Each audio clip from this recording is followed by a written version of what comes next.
नमस्कार दोस्तों, आज मैं आप लोगों के साथ जीके के कुछ अति महत्वपूर्ण क्वेश्चन साझा करने जा रहा हूं, जो यूपीएलटी ग्रेड प्रीलिम्स, आरपीएससी प्रीलिम्स और उत्तर प्रदेश टीईटी के लिए अति महत्वपूर्ण है और आने वाली सारी परीक्षाओं के लिए क्वेश्चन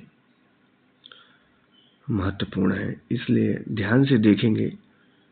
और अगर आपको क्वेश्चन अच्छे लगते हैं तो चैनल को जरूर सब्सक्राइब करिएगा, इससे हमारा मनोबल बढ़ेगा।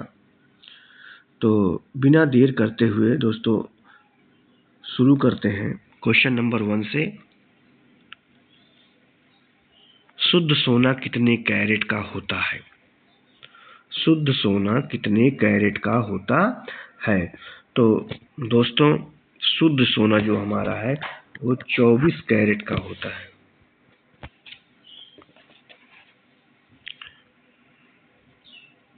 नेक्स्ट क्वेश्चन चलेंगे। क्वेश्चन नंबर 2 है, विश्व की सबसे लंबी नदी कौन सी है? Which is the largest river in the world? By length, लंबाई के अनुसार बात हो रही है। तो आपके सामने ऑप्शन है नील, अमेजन, यांगसे, मिसिसिपी। तो दोस्तों विश्व की सबसे लंबी नदी वो हमारी नील नदी है, जिसकी अगर लंबाई की बात करूं मैं तो इसकी लंबाई 6650 किलोमीटर है और यह दोस्तों पूर्वी अफ्रीका से होकर भूमध्य सागर में गिरती है। अब इसी के साथ दोस्तों हम लोग नेक्स्ट क्वेश्चन में चलेंगे बिना समय को गंवाते हुए। नेक्स्ट क्वेश्चन है, भारत में पहला रेल मार्ग किस वर्ष शुरू किया गया था? तो दोस्तों आपके सामने ऑप्शन है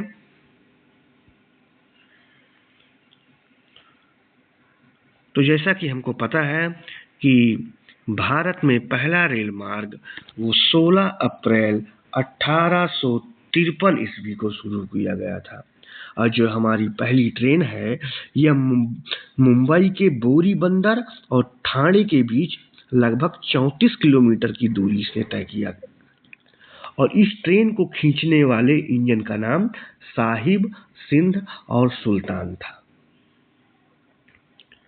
बहुत ही महत्वपूर्ण क्वेश्चन है। नेक्स्ट क्वेश्चन में आते हैं दोस्तों हम लोग। भारत के चंद्रमा मिशन 2023 का नाम क्या है? आपके सामने ऑप्शन है दोस्तों। तो जैसा कि ये लेटेस्ट की ही घटना है तो आप लोगों को याद ही होगा, भारत के चंद्रमा मिशन 2023 का नाम चंद्रयान 3 था। अगर इसके विषय में कुछ डिटेल बताना चाहूँ तो आपको ये पता होना चाहिए, जो ये हमारा चंद्रयान 3 था, इस चंद्रमा के दक्षिणी ध्रुव के पास इसकी सॉफ्ट लैंडिंग हुई थी और चंद्रमा के दक्षिणी ध्रुव पर सॉफ्ट लैंडिंग करने वाला विश्व का पहला देश भारत बना था। तो इस बात को आप लोग याद रखेंगे। आइए चलते हैं नेक्स्ट क्वेश्चन में। क्वेश्चन है, इनमें से किसने अकबरनामा लिखा था? तो बहुत ही आसान क्वेश्चन है। अकबरनामा को लिखने वाले अबू फजल जी थे। आइए चलते हैं नेक्स्ट क्वेश्चन में। नेक्स्ट क्वेश्चन है, पावर का मानक इकाई क्या है? तो पावर का मानक इकाई ऑप्शन है आपके सामने। आपको बताते हैं पावर का जो मानक इकाई है वो हमारा वाट होता है। पावर का मानक इकाई वाट होता है और 1 वाट बराबर 1 जूल प्रति सेकंड होता है। तो नेक्स्ट क्वेश्चन में चलते हैं हम लोग। मेक इन इंडिया कार्यक्रम कब शुरू किया गया था? बहुत ही महत्वपूर्ण क्वेश्चन है, आपको अच्छे से तैयार होना चाहिए। ये क्वेश्चन आने वाली सभी परीक्षाओं के लिए अति महत्वपूर्ण क्वेश्चन है। आपके सामने ऑप्शन है, देख के बताइए दोस्तों। तो चलिए हम आपको बताते हैं। मेक इन इंडिया प्रोग्राम की शुरुआत हमारी 25 सितंबर 2014 25 सितंबर 2014 को की गई थी, मेक इन इंडिया की शुरुआत। और इसका उद्देश्य नवाचार को बढ़ावा देना था। अभी तक क्या होता था कि विदेशों में चीजें बनती थी और फिर भारत में आके बिकती थी, जिससे उनकी कॉस्ट जो है अत्यधिक बढ़ जाती थी और प्लस भारत के लोगों को, भारत के इंजीनियर्स को कुछ सीखने को भी नहीं मिलता था। तो अब ये हमारी जो गवर्नमेंट है उसने कुछ देशों से समझौता किया है कि वो अपनी फैक्ट्रियां भारत में डालेंगे और यहीं पर प्रोडक्शन करेंगे, जिससे रोजगार भी बढ़ेगा और भारत के लोगों को नई टेक्नोलॉजी सीखने का अवसर भी मिलेगा। चलिए आते हैं इसी के साथ नए क्वेश्चन की तरफ। हाँ, तो नेक्स्ट क्वेश्चन है, सबसे तेज नजर वाला पक्षी कौन सा है? तो ये आपको सभी को पता होगा। सबसे तेज नजर वाला पक्षी हमारा वो बाज होता है।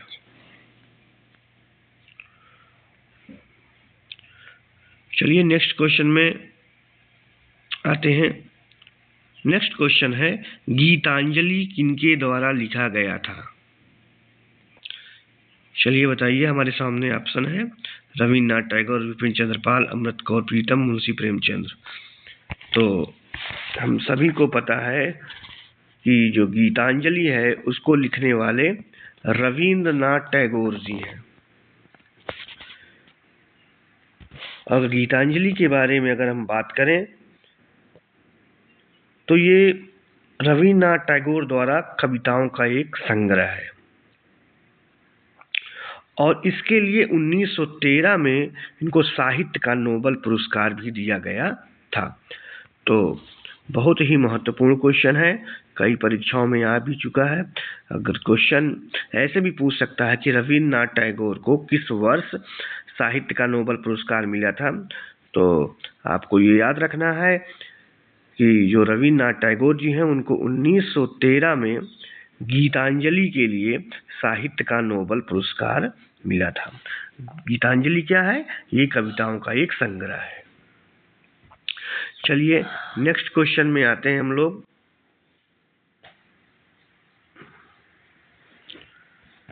आजाद हिंद फौज की स्थापना कब की गई थी? When was the Azad Hind फौज established? आपके सामने ऑप्शन है, देख के बताइए। तो इसका सही उत्तर है, आजाद हिंद फौज की स्थापना सन 1942 ईस्वी में मोहन सिंह के द्वारा सिंगापुर में किया गया था और 1943 में सुभाष चंद्र बोस जी ने इसका नेतृत्व संभाला था। तो अति महत्वपूर्ण क्वेश्चन है ये हमारी परीक्षाओं के लिए। नेक्स्ट क्वेश्चन में चलते हैं हम लोग। जन गण मन को भारत का राष्ट्रगान कब घोषित किया गया था?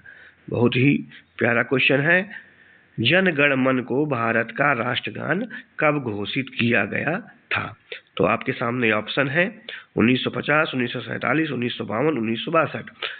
तो बताइए इसका आंसर कौन सा सही लग रहा है आपका? चलिए तो हम आपको बताते हैं, जो जन गण मन है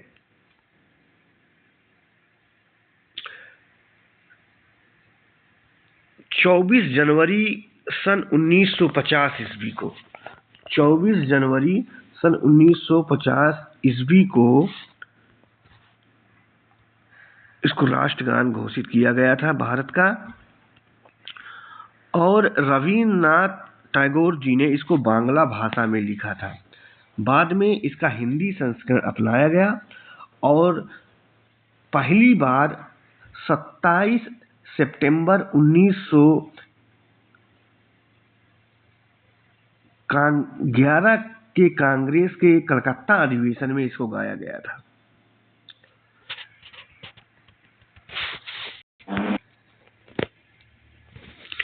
नेक्स्ट क्वेश्चन है, स्टैच्यू ऑफ यूनिटी किस राज्य में स्थित है? तो आपके सामने ऑप्शन है और आप लोगों को पता होना चाहिए। स्टैच्यू ऑफ यूनिटी वो गुजरात राज्य में स्थित है। अगर इसके बारे में हम डिटेल में बात करें तो इसकी जो ऊंचाई है वो करीब 182 मीटर है और ये दुनिया की सबसे ऊंची प्रतिमा है और यह सरदार सरोवर बांध के पास नर्मदा नदी के किनारे स्थित है। तो ये भी आ सकता है कि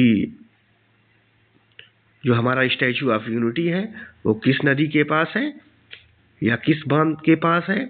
तो यह सरदार सरोवर बांध के पास नर्मदा नदी के किनारे कुछ दूरी पर स्थित है। नेक्स्ट क्वेश्चन, मनुष्य का मस्तिष्क कितने ग्राम का होता है? ऑप्शन आपके सामने है। तो मनुष्य के मस्तिष्क की अगर बात करें तो मनुष्य का जो मस्तिष्क है वो करीब 1350 ग्राम का होता है। और इसके विषय में अगर डिटेल में बात करें तो एक शिशु का जो मस्तिष्क होता है वो 350 से 400 ग्राम के बीच होता है और 20 वर्ष की आयु में इसका वजन सबसे अधिक और 65 वर्ष की आयु में हमारे मस्तिष्क का जो वजन है वो थोड़ा सा कम हो जाता है। इसीलिए लोग कहते हैं 60 वर्ष की उम्र पूरी हो जाने के बाद ये फला व्यक्ति सठिया आ गया है। तो ये उसी का प्रभाव है, क्योंकि 60 वर्ष के बाद 65 वर्ष के आसपास हमारे जो मस्तिष्क है उसका वजन थोड़ा सा कम हो जाता है, जिससे लोगों की याददाश्त थोड़ा सा कमजोर हो जाती है। तो ये रही हमारी जानकारी। नेक्स्ट क्वेश्चन में हम लोग चलते हैं।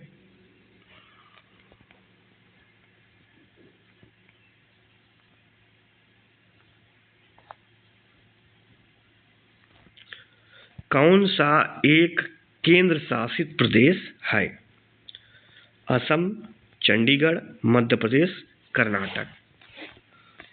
तो ये तो बहुत ही आसान क्वेश्चन है, इसमें समय गंवाए बिना आगे बढ़ते हैं। इसका सही उत्तर है चंडीगढ़। नेक्स्ट क्वेश्चन में चलते हैं हम लोग। भारत में हवा महल कहां पर स्थित है? ऑप्शन है आपके सामने, उत्तर प्रदेश, झारखंड, मध्य प्रदेश, जयपुर। तो बताइए मित्रों, हवा महल कहां पर स्थित है?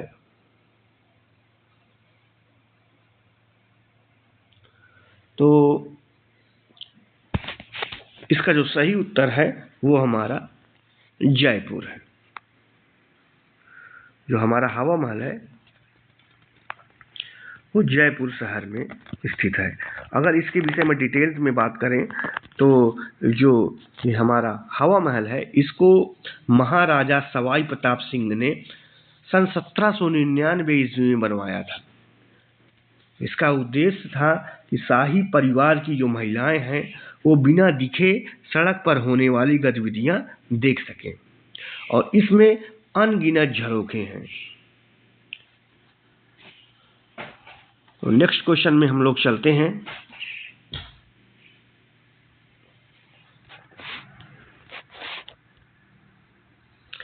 कौन सा विटामिन रक्त के थक्के बनाने में मदद करता है? तो ऑप्शन आपके सामने A, D, K, B12। तो जो इसका सही आंसर है वो हमारा होगा विटामिन के। विटामिन के रक्त के थक्का बनाने में सहयोग करता है। नेक्स्ट क्वेश्चन में चलते हैं हम लोग। सौर मंडल में कुल कितने ग्रह हैं? तो 6, 7, 8, 9। तो सौर मंडल में हमारे मुख्य रूप से 8 ग्रह हैं। कुछ समय के लिए 9 ग्रह माने गए थे, लेकिन उसमें से एक ग्रह को अब हटा दिया गया है। अब हमारे 8 ग्रह में बुध, शुक्र, पृथ्वी, मंगल, बृहस्पति, शनि, अरुण और वरुण शामिल हैं। नेक्स्ट क्वेश्चन चलते हैं दोस्तों। मानव हड्डियों और दांतों का मुख्य घटक कौन सा रासायनिक तत्व है? कैल्शियम, लोहा, सोडियम, मैग्नीशियम। तो जो ऑप्शन दिया गया है, मानव हड्डियों और दांतों का मुख्य घटक, तो इसका जो सही उत्तर होगा वो कैल्शियम होगा। लेकिन अगर किसी ऑप्शन में आपको कैल्शियम फास्फेट मिल जाए, तब फिर आप लोग कैल्शियम फास्फेट को टिक करेंगे। चलिए नेक्स्ट क्वेश्चन में चलते हैं। इंडिका पुस्तक के लेखक कौन है? बताइए। फाहियान, मेगास्थनीज, भगत सिंह, एम.के. गांधी। इंडिका पुस्तक के लेखक कौन है? तो इसका जो सही आंसर है, इंडिका पुस्तक के लेखक वो हमारे मेगास्थनीज हैं। मेगास्थनीज चंद्रगुप्त के शासनकाल में भारत आया था और यह एक यूनानी राजदूत था। चलिए बिना समय गंवाए नेक्स्ट क्वेश्चन में हम लोग बढ़ते हैं। शरीर में मांसपेशियों की कुल कितनी संख्या होती है? चलिए बताइए।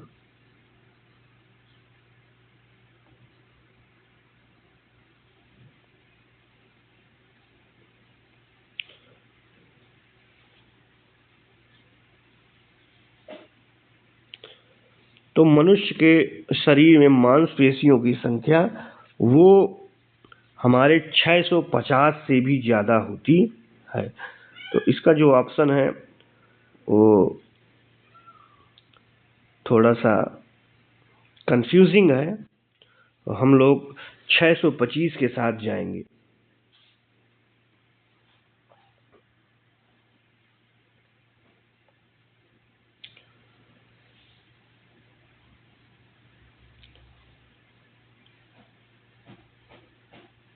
चलिए नेक्स्ट क्वेश्चन में चलते हैं।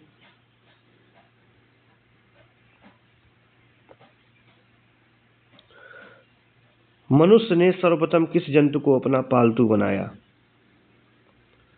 तो मनुष्य ने सर्वप्रथम बिल्ली, कुत्ता, शेर और गाय में से कुत्ते को अपना पालतू बनाया था। नेक्स्ट क्वेश्चन चलते हैं। विश्व की सबसे लंबी नदी कौन सी है? इसको हम लोगों ने पीछे कल लिया है, रिपीट हो गया है। इसका आंसर नील नदी है। इसकी लंबाई 6650 किलोमीटर है और ये पूरी अफ्रीका से होकर के भूमध्य सागर में गिरती है। ये पीछे क्वेश्चन आ चुका है, रिपीट हो गया है। आगे बढ़ते हैं बिना टाइम गंवाए। मीनाक्षी मंदिर कहाँ स्थित है? बताइए। कोयम्बटूर, मदुरई, तंजावुर या चेन्नई में? बताइए दोस्तों। तो चलिए हम इसका आंसर आप लोगों को बताते हैं। जो हमारा मीनाक्षी मंदिर है वो तमिलनाडु राज्य के मदुरई में स्थित है। और दोस्तों यह मंदिर जो है ये द्रविड़ वास्तुकला का उत्कृष्ट उदाहरण है। नेक्स्ट क्वेश्चन में हम लोग चलते हैं। विश्व तंबाकू निषेध दिवस कब मनाया जाता है? तो बताइए। विश्व तंबाकू निषेध दिवस 30 मई, 31 मई, 1 जून, 2 जून। तो इसका जो सही आंसर है वो 31 मई। नेक्स्ट क्वेश्चन में हम लोग चलते हैं।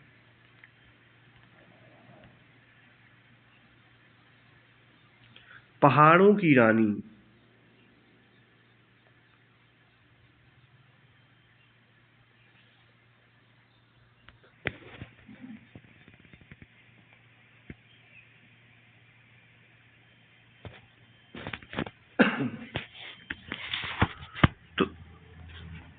क्वेश्चन है, पहाड़ों की रानी किसे कहा जाता है? तो असम, बिहार, ऊटी, मध्य प्रदेश। तो ये तो सिंपल सा क्वेश्चन है, पहाड़ों की रानी वो दोस्तों ऊटी को ही कहा जाता है। चलिए आइए नेक्स्ट क्वेश्चन में चलते हैं। भारत का सबसे लंबा राष्ट्रीय राजमार्ग कौन सा है? NH2, NH44, NH7 या NH27? भारत का सबसे लंबा राष्ट्रीय राजमार्ग, तो भारत का जो सबसे लंबा राष्ट्रीय मार्ग है वो NH44 है और यह श्रीनगर से कन्याकुमारी तक लगभग 4112 किलोमीटर लंबा है।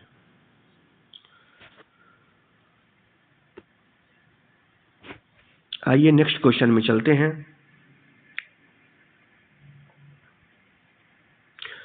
संविधान का हृदय और आत्मा किस अनुच्छेद को कहा जाता है? तो दोस्तों संविधान का हृदय और आत्मा आर्टिकल 32 को कहा जाता है और इसे संवैधानिक उपचारों का अधिकार भी कहते हैं। और अगर और बात की जाए तो यह अनुच्छेद मौलिक अधिकार हनन के मामले में सीधे सुप्रीम कोर्ट जाने का अधिकार भी देता है। तो बहुत ही इम्पोर्टेंट क्वेश्चन है, बहुत सी परीक्षाओं में आ चुका है कि संविधान के कौन से अनुच्छेद को आत्मा कहा गया है। नेक्स्ट क्वेश्चन में आते हैं।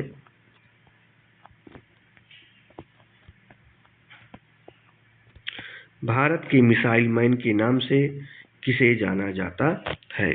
तो बहुत ही आसान सा क्वेश्चन है, डॉक्टर APJ अब्दुल कलाम को भारत के मिसाइल मैन के नाम से जाना जाता है। नेक्स्ट क्वेश्चन में आते हैं हम लोग। महत्वपूर्ण मात्रक कुछ आप लोगों के लिए दिए गए हैं।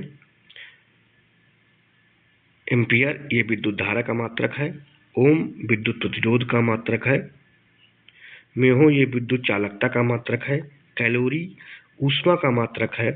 कूलम विद्युत आवेश का मात्रक है। नेक्स्ट क्वेश्चन में आ जाइए। बाल दिवस भारत में कब मनाया जाता है? तो आसान सा क्वेश्चन है, बाल दिवस भारत में 14 नवंबर को मनाया जाता है। ये पंडित जवाहरलाल नेहरू के जन्म दिवस के रूप में मनाया जाता है और जिनको प्यार से बच्चे चाचा नेहरू भी कहते थे। नेक्स्ट क्वेश्चन में चलते हैं। RBC का जीवन काल लगभग कितना होता है? RBC का जीवन काल लगभग कितना होता है? तो RBC का जो जीवन काल है वो लगभग 120 दिन होता है। इसके बाद वो नष्ट हो जाती है और पुनः नई RBC बनती है। चलिए नेक्स्ट क्वेश्चन में आ जाइए। विश्व बाल श्रम निषेध दिवस कब मनाया जाता है? विश्व बाल श्रम निषेध दिवस कब मनाया जाता है? ऑप्शन है आपके सामने। तो जो विश्व बाल श्रम निषेध दिवस है ये 12 जून को मनाया जाता है।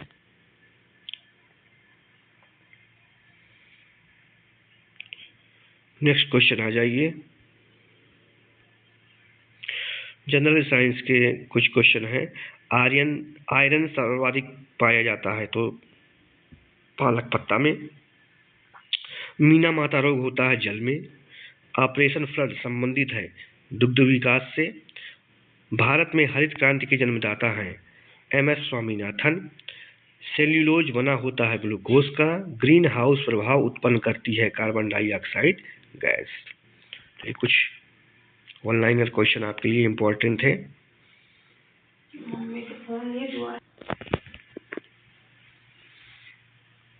1024 किलोबाइट किसके बराबर होता है? तो 1024 24 किलोबाइट 1 MB के बराबर होता